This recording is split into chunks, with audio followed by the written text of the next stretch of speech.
Real estate investing is changing, and it's becoming more important than ever that you know the rules and that you follow them, or at least know what the consequences are of not following them.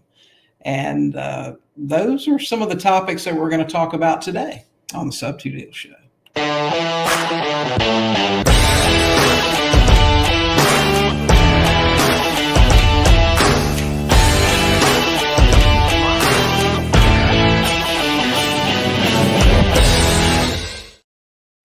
Hey, deed grabbers, welcome to this episode of the Sub 2 Deal Show, where we talk about all things subject to. Jody and I have been away for a little bit. We've been doing some traveling and staying busy this past summer, so it's been a little while since we've been here, but we're back now. We've got a great show planned for today that you guys are really going to want to listen to and hopefully learn some things. If you haven't yet, pick up a copy of my book, The 12 House Blueprint. We've been on 3 different bestseller lists in Amazon, and I think you're going to really like it. We've got some really good reviews on it. And if you want to learn how to buy real estate without banks, without large down payments, and you want to learn how to create cash flow, I think a book is a really good place to start. So check it out. You can check it out at 12houseblueprint.com. So, guys, today I've got a guest here with me. I've known this fella on Facebook for several years, and we've shared comments on a lot of posts and a lot of things, and laughed at a lot of stuff in different groups on Facebook over the years, and just actually met him for the first time at a note convention in Arizona this past month. So we talked a little bit. We got him set up to come on here and share some information to help you guys. So I'm really excited to welcome him today. So Mr. Sohail Bedrudin, welcome to the Sub 2 Deal Show. Thank you, sir. Happy to be here, and it was a pleasure meeting you in Arizona. I've been following you for years, and you are one of the very few people who provides the right advice on deal structure, and the do's and don'ts are just spot on. So I love it, and I've followed you for years, and I've enjoyed reading what you post on Facebook and other social media as well. Well, thanks so much. I agree. I know when we talked in Arizona, I told you, man, my circle is very small of people that I recommend or even associate with in real estate, because I would say I don't know. I want to keep this positive today, but I'd say in today's Wild West, the bad guys outnumber the good ones a good 10-1. It is the Wild West out there right now. And I want to start out. I want you to tell everybody about you. I know that you offer a service that a lot of real estate investors, especially people that create notes, creative finance guys, can use. So tell everybody about you and how you got started, and who that can help them. Sure. So my name's Sohail Bedrudin. I own Provident Loan Servicing, which is based out of Dallas, Texas. I have been in the industry since 1997, but I started out in originations, traditional lending. Actually, started out with subprime, then went into your traditional conventional government loans. Worked my way up in several banks, and then moved over to default servicing, where I ran foreclosure operations for one of the big banks. Then went off to work for Fannie Mae for a few years, and then I started Provident Loan Servicing a few years ago. Just seeing the big need in the industry. Um, Sorry, I lost you there for a second. That's fine. With my background and understanding of the industry, I realized that there's a big need for a servicer that can not only do things right, but educate investors on their transactions, on how to create proper notes.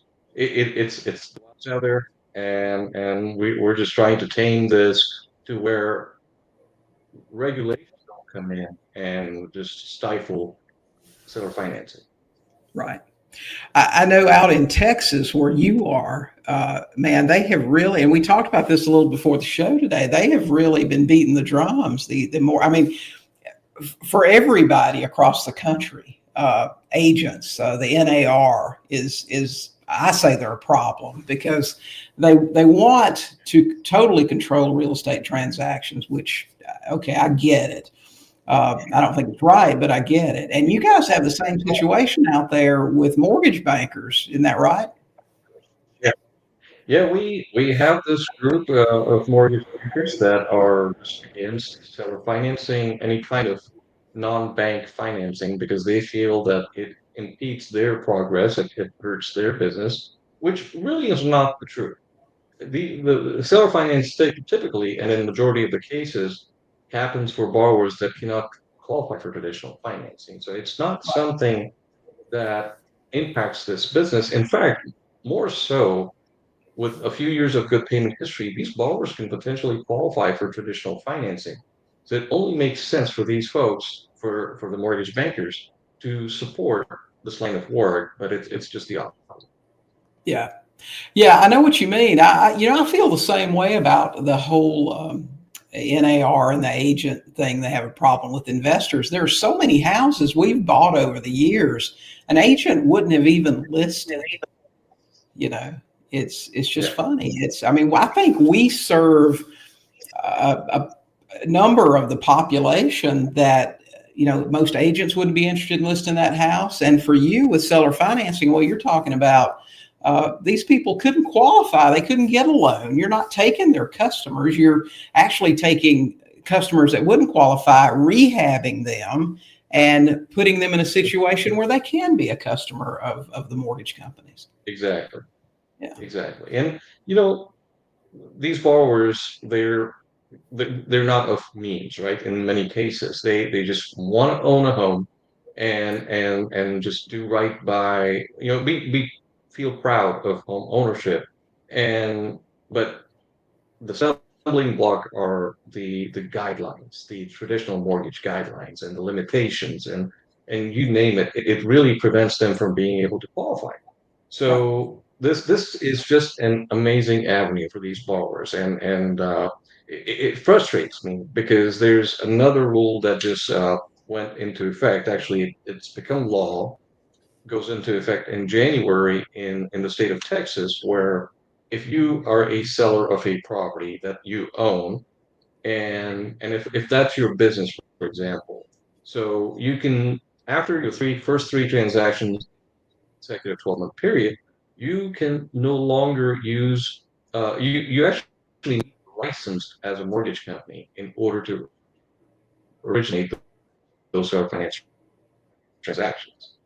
And you can no longer use third party RMLO to originate those transactions, which is just it boggles my mind. I don't understand why it would pass that way. We fought it tooth and nail up until the end, and then when it came to be presented, taken at the uh, the last legislative session, they actually just flat out said they will not take it up and they'll let it pass as is. Wow. I had a conversation 2 or 3 years ago with an attorney based in Texas that apparently this thing was cooking during that time. And he told me that he felt like the solution to this was going to be where you could almost rent a mortgage broker's license for a short period of time. And he had a plan. He was going to get a license and help with, and you may know who I'm talking about. Is that going to be Yeah. workable, or is that going to be a workaround for this thing?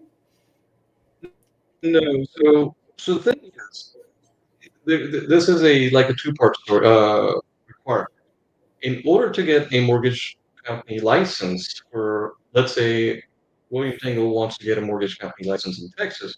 In order for you to get a license, you need to have a qualified individual who is responsible for all the records, all the reporting, all the compliance in that mortgage company, right? Well, that responsible person has to be a licensed RMLO.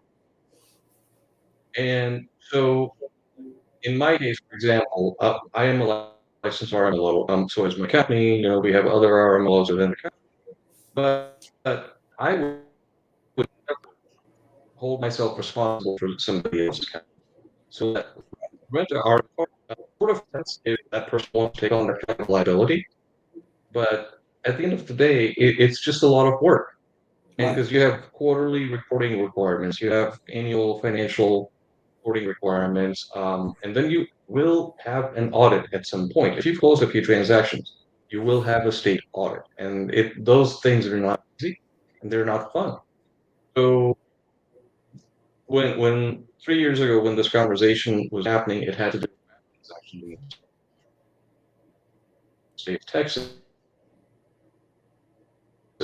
and everybody was because about the I was able to communicate with the Texas Finance Commission and get a better understanding of what the workarounds were. And we've been utilizing those workarounds for wrap transactions. So more than likely, when this goes into effect in January, we'll be using the similar workarounds to make this happen for those that don't really want to be licensed because it's not a big issue.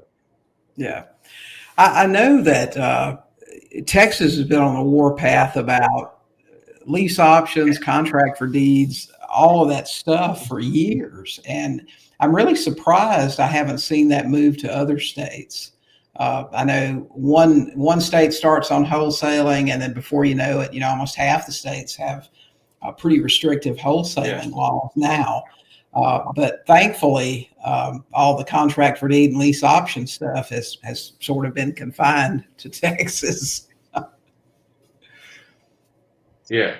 Yeah. So with notes and wraparound transactions, I know at least North Carolina and a couple of other states are watching and very actively because they want to enact similar regulations within their state jurisdictions. And so I will not be surprised that in 5 years, at least 10 to 15 other states have similar regulations. I'll tell you on the topic of North Carolina. I believe you and I discussed this in Arizona. I did a podcast on it a couple of months ago. Anyway, there was Bill 797 in North Carolina that was introduced, and I went through that line by line. It was only a couple of pages, and it was so restrictive. I said, this is going to be the end of real estate investing as we know it in North Carolina if this thing gets through. Well, I came back after I spent this past weekend in Little Rock at an event and came back and looked it up just to see what the status was. Imagine my amazement to find out it had passed and became effective October 1st with some slight modifications, but the major one that was so restrictive uh, was not changed. It was left as it was originally written. And I'll tell you, and I'll just read you this one section. You tell me what you think. Residential property wholesaling or related transactions means any of the following acts. And the number two is the main one: marketing. No, I'm sorry. That's it's not number two. It is number three: selling or offering to sell, buying or offering to buy, negotiating or otherwise dealing in contracts for residential property or the equitable interest in a property from a homeowner unless the residential property will be used as the residence of the soliciting party. So what does that mean? You Oh my can't God. you can't enter into That a means purchase agreement. Is that not the craziest I'm thing you've amazed. ever? Yeah, that's beyond nuts. Yeah, they're stifling real estate. That's all they're going to do. And ultimately, they're going to have to walk this back when a bunch of us come to a screeching halt, just because they require licensing or things like that just to purchase an investment property. That's beyond nuts. So I can't even have the example I used in the podcast that I did. I said, if I'm out cutting my grass on Saturday and my neighbor is mowing their lawn and we stop to have a Coke or something and chat for a few minutes, and my neighbor tells me, William, my wife left me and I can't afford this house anymore and I've just got to sell it. And I say, well, Bob, what do you want for it? Because I'm thinking, hey, I'm going to retire in a few years. A nice new rental next door to mine would be great. I say, Bob, what do you want for this house? And he says, just what I owe on it. The conversation I'm having with Bob is acting as a broker without a license. I'm soliciting, and God forbid we enter into a contract. I have to call an agent to have Wow. that conversation with Bob if I'm not licensed. That is the craziest thing in the world. Oh my God. That's even that makes no sense. It is. Like, I'll tell you, and I'm going to put a link in this podcast to this bill in its final form that passed. It is North Carolina H797. Look it up, man. It is crazy. I'm interested to know what investors are doing that live there now. I mean, how do you knock on somebody's door? How do you knock on a FISBO's door and have a yeah, conversation? You can't, you but can't. you're in regulated territory. And you know where all this is coming from, right? It's basically so many people, so many, you know, shady investors, shady lenders that have run Right. roughshod with all Yep. this, to where now the regulators are overcorrecting themselves on Mhm. this. They feel that this is the best way forward without, hurting an entire industry. But that's obviously what's going to happen. Kind of like the rap rules in Texas, and then the other one that's coming up. It's obviously at some point it will have an impact on all these sales because a few bad operators, a few bad gurus just ruined it for everybody else. Right. Like the example I was using earlier about this that just and I know this guy personally. I've seen how he operates. So when I heard the name, and then I heard how the rap transactions were being handled self-service by him. Like, I'm sorry, I will not bring this on as a client because guess what?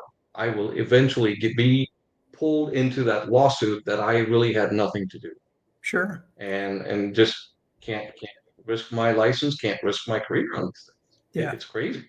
Yeah.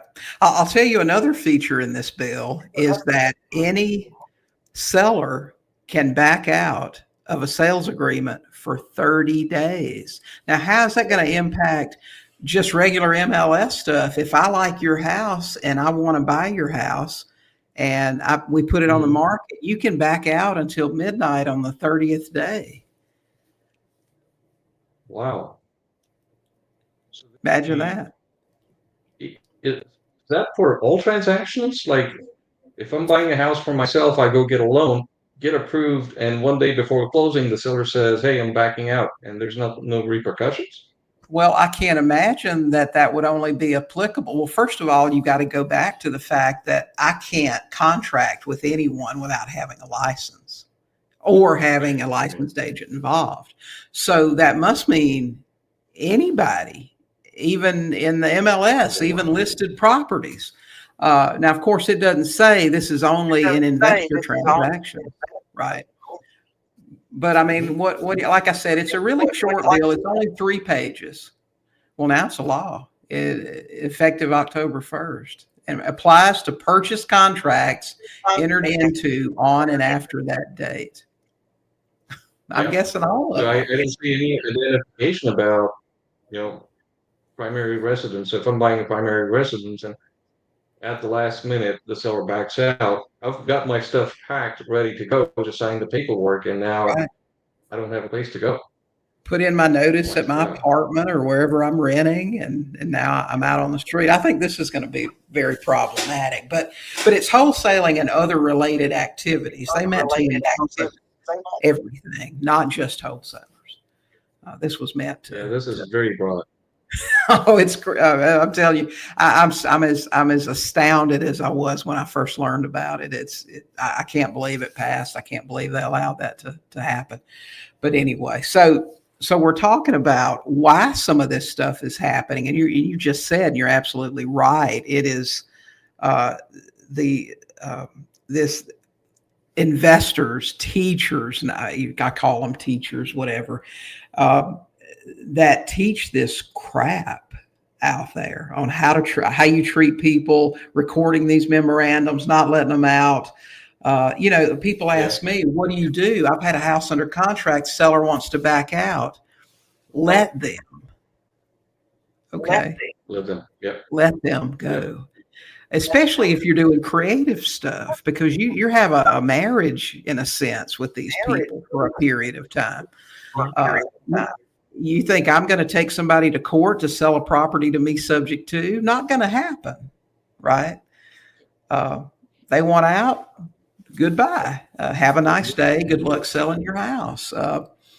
I just don't get it. So while I'm while I'm at this event this past weekend, Randy Hughes was the teacher. He's been around. Gosh, I think he said he's been investing for 60 years, which is a little bit longer than I have, and maybe a little Yeah. bit longer than you have. But and he tells me a story about a friend of his who had 47 option deals in California. 47, and got into a disagreement with one of the deals and wound up in court.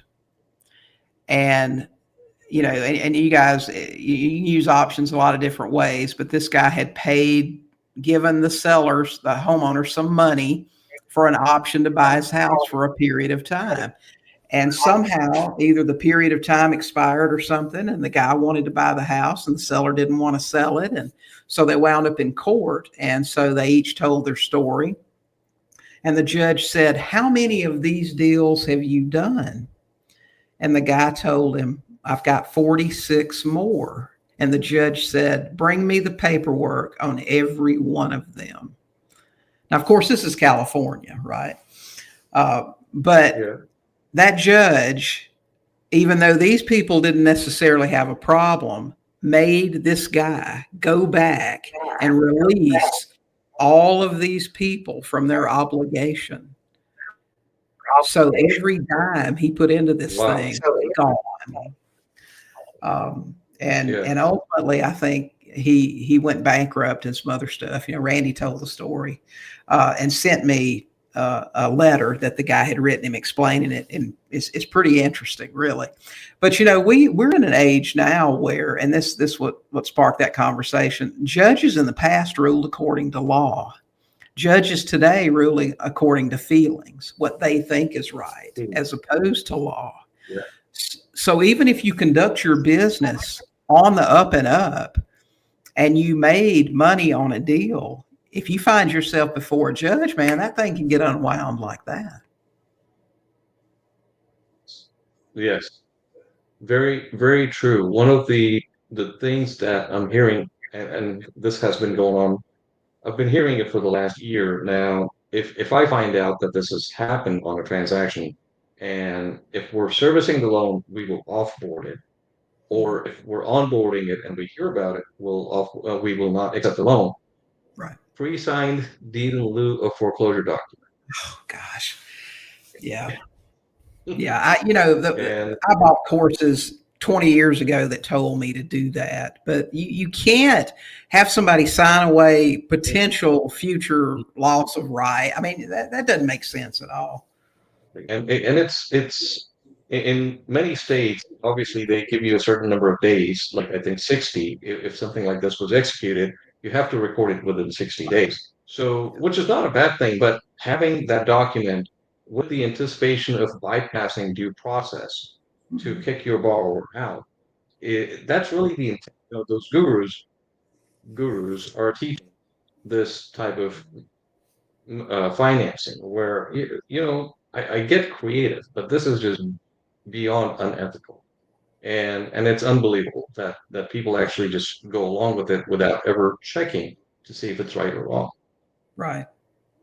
And that's the reason you see these laws like this North Carolina 797 put put the penalty for not complying is the wrath of consumer protection laws. Because I Yes. mean, I certainly don't feel like I take advantage of people. People sometimes hear your story I tell a story about a house we bought from a lady last year that we bought for $40,000, and we sold it immediately for 150,000. And one of the first things some people want to say, man, you really took advantage of her. She could sell that have sold that house for $150,000. Well, she was an out of state owner, and I asked her, "What do you want for your house?"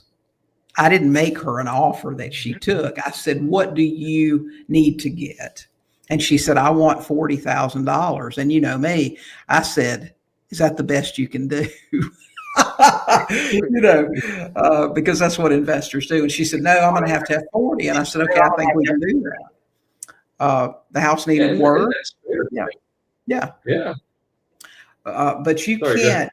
Yeah, you can't beat someone to death. I mean, I've seen contracts on some of this creative finance stuff where I'm taking over your payments.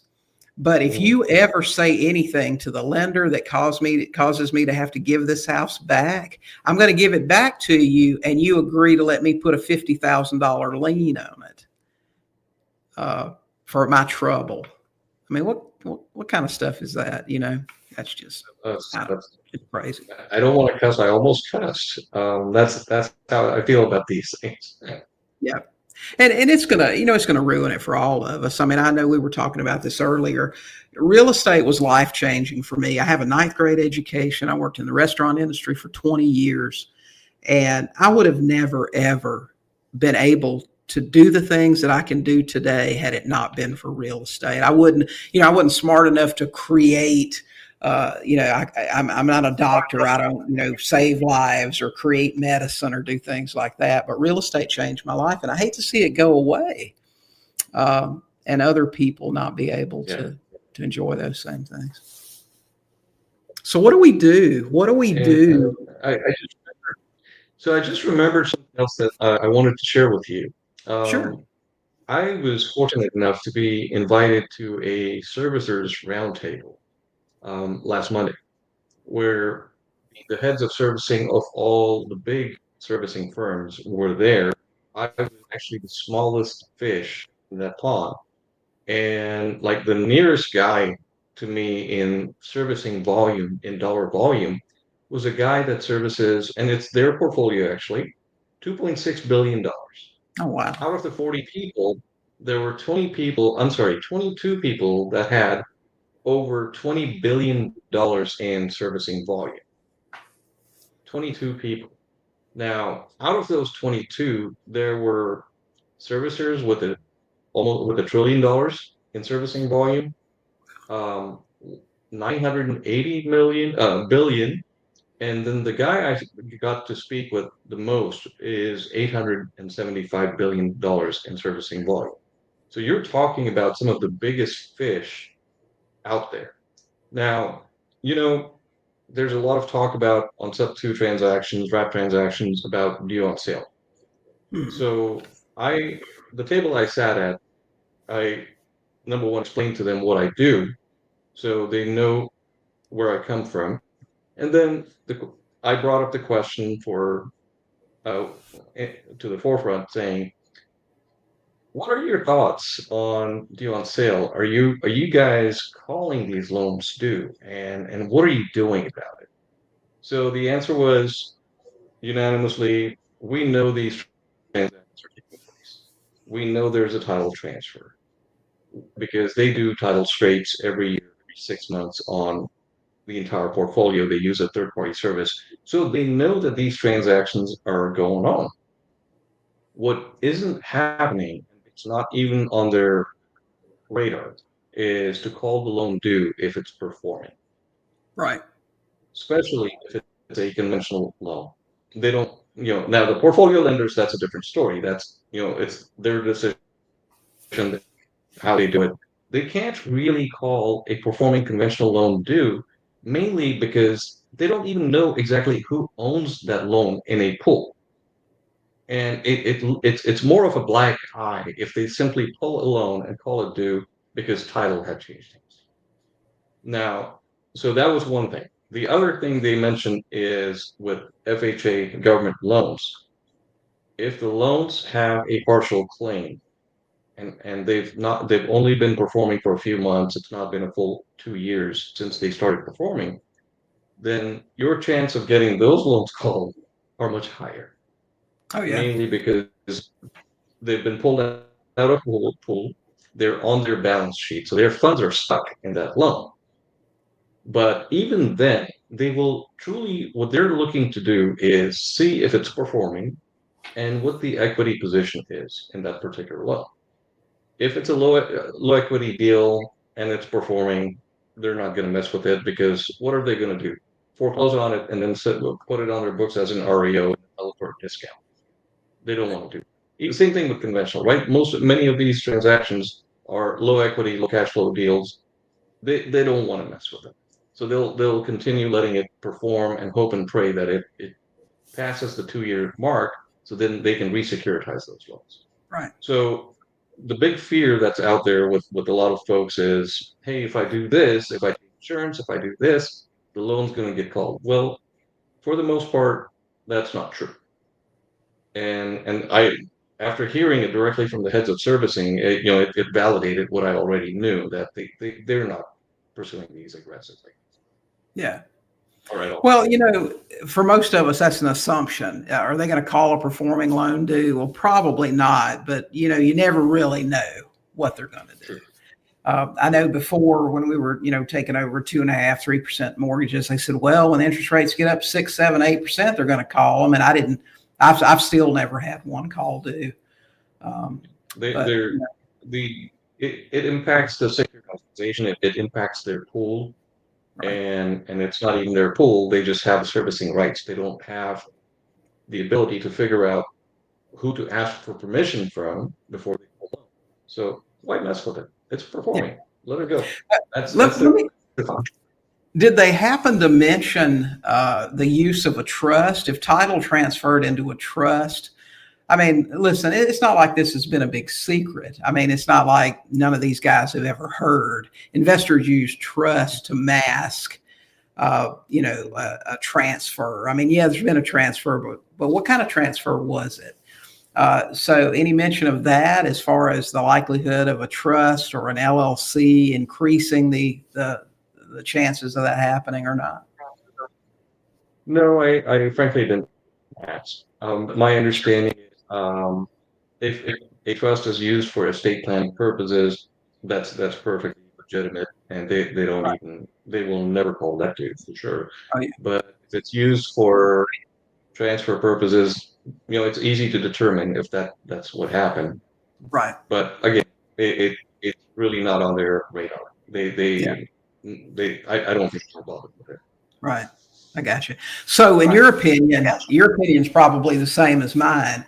These loans that we're hearing about that get called due now, it's because of something stupid the investor did, or they're not making the payments as they should, or not handling the insurance properly, or something else.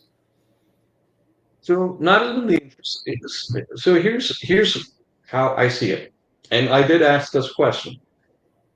The only time they will aggressively pursue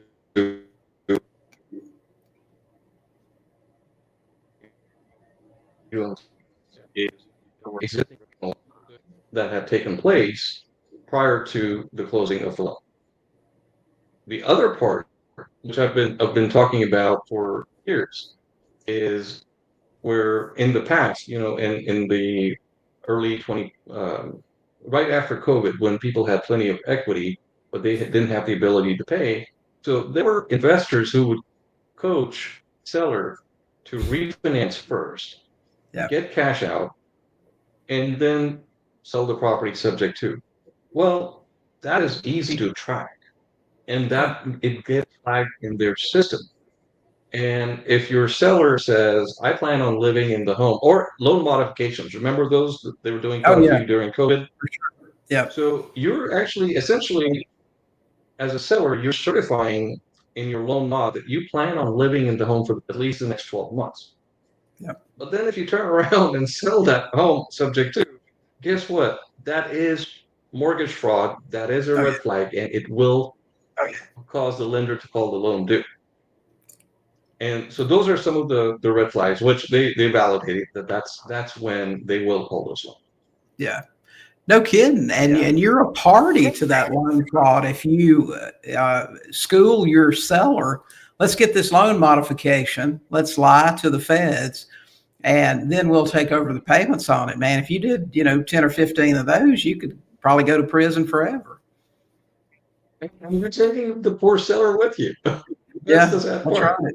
Yeah, that's crazy stuff. So, I don't know what do you see? I mean, we see all of these laws, all of these things that are happening right now. What can we do as ethical teachers, people that want to see real estate investing continue to prosper? What can we do about this stuff?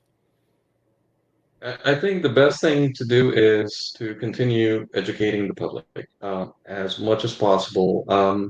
I would love to start calling out the bad actors in the industry, basically blasting them on social media to put a stop to the bad teachings, the bad trainings. But and I've done it in the past. I've done quite a bit of it, but the one thing that I noticed is that some of these guys have incredible personalities, and um, you can't really tell the truth to their followers because you'll just get jumped. Oh yeah, And I've had that happen, and it's unfortunate. But at the end of the day, I my goal is to continue spreading the right word, explain to them the truly talk about ethics and the compliance and how to structure the right deal. I help investors if they call us when they're in the setup phase. We always educate them. We try to help them understand how to structure it correctly.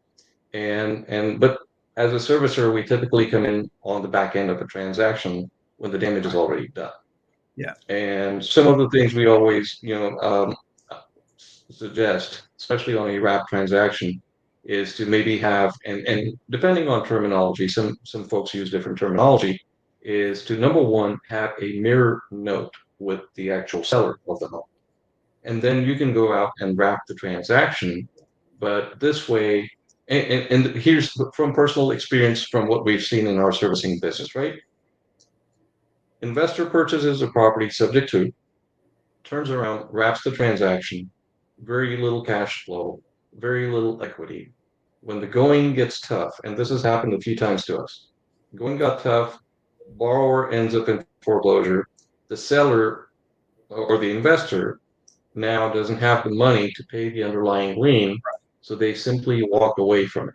There's no recourse with the original seller because the title was transferred in the lender's name, which was then transferred in the borrower's name. So these two are gone. The wrap buyer is gone. The lender is gone.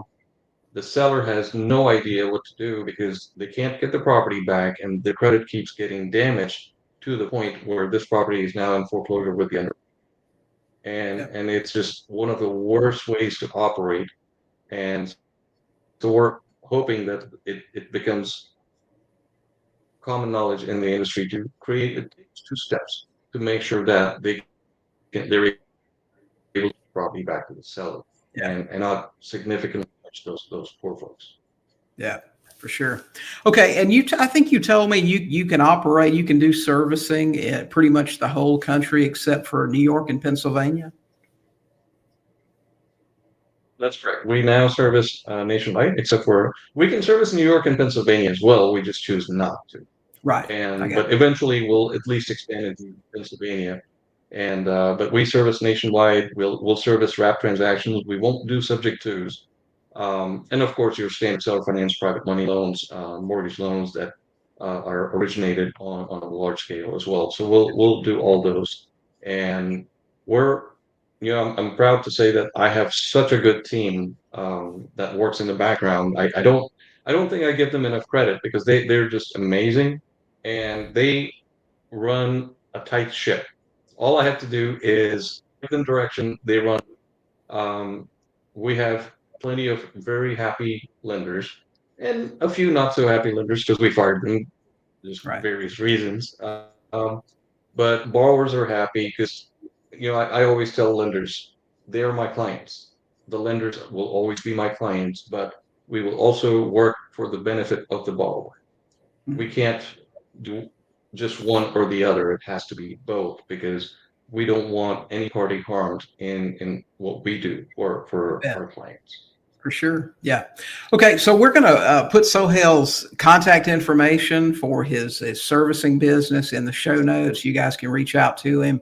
If you're looking for a servicer, if your state requires it or you want to use a servicer, and we'll have that down there so you can reach out to him. And I heard you say something earlier. So if you're just getting started creating seller finance notes, that you'll actually help educate them on how to do it the right way out of the gate. So we will help them put the transaction. We'll educate them on how to put the transaction together. Some Sure. of the common mistakes they make are, very simple things like if you're closing today, for example, of the month, right? Right. The first payment due date cannot be the first of the immediate following month, but it should be the month after. Yeah. But then people ask, wait a minute, now I've given them 45 days period before the first payment hits. No, you haven't. You're collecting prepaid interest Right. from the day of closing until the end of the month. So you're getting paid. Now, obviously, the mortgage will be in arrears. The interest will be in the correct payment due date will be 1 month, not the immediate month after. Now, we do have a closing instructions template, both for your standard and wrap transactions. I'm happy to share that with anyone that wants it. I'm happy to email it to you. It's in Word format, so you can customize it to your needs, but it's reasonably comprehensive. We're always improving it, but it gives a lot of detailed instructions, like prorated taxes, for example. If you don't tell the title company prorated taxes are to be collected and sent to the servicer, then they'll just credit the borrower, and that shouldn't happen. Insurance needs to be prepaid for the first year, and then it can be escrowed as well. So those are some of the things that it identifies and walks through step by step for the title company. So they have a set of instructions to go off of and not wondering. Right. Okay. All right, great. So we'll get that information down there. People can reach out to you and get going with that. So, Will, thanks so much for coming on today. It was a pleasure to have you. No, thank you for having me. This is a great conversation, and I'd love to keep it going, and and hopefully we'll get enough people to where that we save people from damage. Yeah, I agree. Okay, well, thanks so much.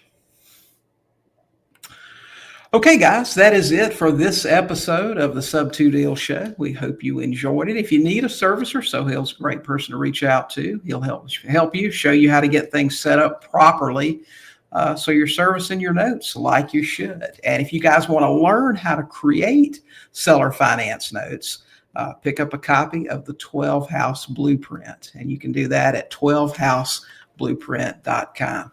So, guys, get out there, talk to some sellers, and buy some houses.